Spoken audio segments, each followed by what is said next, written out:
Alors le mixage, c'est choisir les éléments qu'on peut mettre plus fort ou moins fort entre la musique, les voix des personnages, les ambiances, s'il y a des oiseaux ou des portes qui se ferment ou des personnages qui se cognent.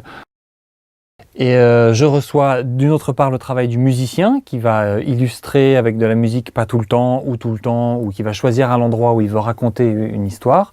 Et je reçois aussi les voix des comédiens qui ont enregistré sur l'image. Et je reçois tout ça et je dois tout mélanger pour faire ce que vous voyez à la télévision.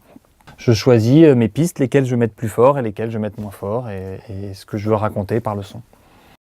Avec le son, on peut recréer du rythme, on peut créer des gags, on peut créer par exemple un personnage qui se prend un panneau dans la figure. Si on met un son qui est rigolo, ça va être rigolo. Si on met un son où il se fait mal, on peut sentir vraiment des choses différentes en fonction du son qu'on choisit.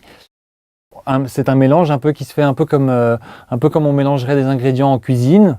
Si on met pas les bonnes doses des ingrédients, c'est pas bon. Si on met les bonnes doses, ça fait quelque chose de joli, d'harmonieux. Je suis un peu une sorte de cuisinier du son, en fait, finalement. Ça m'a beaucoup amusé, moi qui en plus ai des filles de cet âge-là. Je pense qu'elles seront très contentes de pouvoir voir ça. Mes deux filles, elles sont exactement pareilles. La petite veut faire tout comme la grande veut que la petite la lâche, et en même temps, elles s'adorent. Mais j'ai l'impression que les Sisters ont été copiées sur mes enfants.